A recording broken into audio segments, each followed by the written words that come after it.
কেমন আছেন সবাই? এক ব্যক্তি কমেন্ট করেছেন তন্ত্র মন্ত্র বন্ধ ও হরণ করতে পারবে না এরকম কিছু বিদ্যে দিন। আজকের ভিডিওতে আমি আপনাদেরকে আপনার তন্ত্র মন্ত্র যেন কেউ বন্ধ বা হরণ করতে না পারে এরকম একটি মন্ত্র দেব। তো নমস্কার, আমি ইন্দ্রজিৎ মল্লিক এবং আপনারা দেখছেন তন্ত্র মন্ত্র ও আয়ুর্বেদ সম্পর্কিত ইউটিউব চ্যানেল জয় মা কালী। ফেসবুকের নাম ইন্দ্রজিৎ মল্লিক। তো চলুন শুরু করা যাক।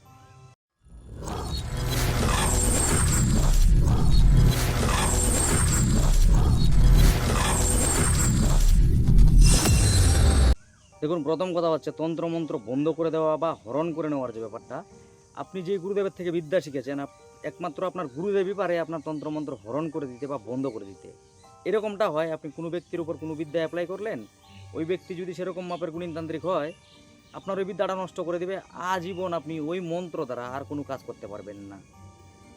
এটা করা যায়। এবার আমি আগেই বলেছিলাম, যারা নতুন তন্ত্রমন্ত্র শিখতেছেন তাদেরকে রক্ষা কবচ ধারণ করতে হবে। রক্ষা কবচ ধারণ করলে আপনি কী কী ফায়দা পাবেন?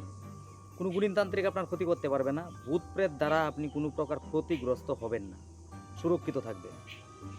এরকমটা হয়, যারা নতুন তন্ত্রমন্ত্র শিখতেছে হয়তো তাদের থেকে বেশি জানে কেউ চুপচাপ বসে আছে, যখন বুঝতে পারলো যে ও এই ক্রিয়াগুলো করে, চট করে তার উপরে কিছু একটা চালাই দিল। এরকমটা হয়, যে দেখি কতদূর জানে।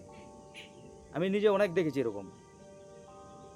এবার যে মন্ত্রটি আমি বলতে যাচ্ছি, আপনি বাড়ির থেকে বের হয়ে ধরুন 10 কিলোমিটার দূরে গিয়ে কোনো কাজে যাচ্ছেন, আপনি ওই এরিয়ার কোনো একজন ব্যক্তির আপনার নাম জানতে হবে। এবার করবেন কি, যে মন্ত্রটি আমি বলতে যাচ্ছি, রুমাল নেবেন এরকম একটি, 4 কোণ, তো 1 কোণ এইভাবে ধরবেন। ধরে যে মন্ত্রটি আমি বলতে যাচ্ছি, মন্ত্র বলবেন, এটা এরকম ঘুরবে। হ্যাঁ, 16 রুদ্রাক্ষের মালা শিব যাকে জপে, সেই নাম জপিলে জমের জন্মপুরি কাপে, কাঁচা পাকা সরিষার 12 মণ রাই, ফলনার গ্রাম তালুকের যত উজাবদ্ধ গুণবান উড়ানি চালানি চিটানি কাওয়ানি পুতানি যত উজার গর্ভবতী আসিবে বেরিয়া, ঈশ্বর মহাদেবের পূজা কিনা বাম ঠেঙ্গে দিব টেলিয়া। ফু দিবেন। 16 রুদ্রাক্ষের মালা শিবে যাকে জপে, সেই নাম জপিলে জমের জন্মপুরি কাপে, কাঁচা পাকা সরিষার 12 মণ রাই, ফলনার গ্রাম তালুকে যত উজাবদ্ধ গুণবান উড়ানি চালানি চিটানি খাওয়ানি পুতানি উজার গর্ভতে যত উজার গর্ভতে আসিবে বেরিয়া, ঈশ্বর মহাদেবের পূজা কিনা বাম ঠেঙ্গে দিব ঠেলিয়া। মন্ত্র বলবেন, দ্বিতীয়বার ফু দিবেন। তৃতীয়বার যখন মন্ত্রটি বলবেন, একটা গিট তৈরি করবেন এরকম। মন্ত্র বলা শেষ, ফু মারবেন, গিট টেনে দেবেন।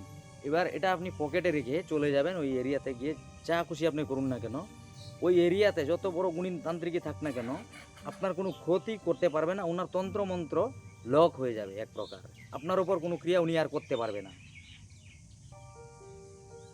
উনি যত বড় মাপেরই গুণীনতান্ত্রিক হোক না কেন, আপনার উপর কিছু করতে পারবে না। এমনকি উনি যদি গণনাও করতে চায়, আপনার ব্যাপারে কিছু দেখতে পারবে না। ওনার সমস্ত কিছু আপনার জন্য লক হয়ে যাবে। আজকের ভিডিওটি এইটুকু ছিল। ভিডিওতে বলা তথ্য যদি আপনার ভালো লেগে থাকে লাইক করে যাবেন। এই তথ্য আপনার আশেপাশে জানানোর জন্য তা শেয়ার করতে পারেন। আমার সঙ্গে যোগাযোগ করতে হলে ডিসপ্লেতে দেওয়া নম্বরে হোয়াটসঅ্যাপ করতে পারেন। দেখা হচ্ছে আগামী পর্বে, ততক্ষণ পর্যন্ত ভালো থাকবেন। ধন্যবাদ।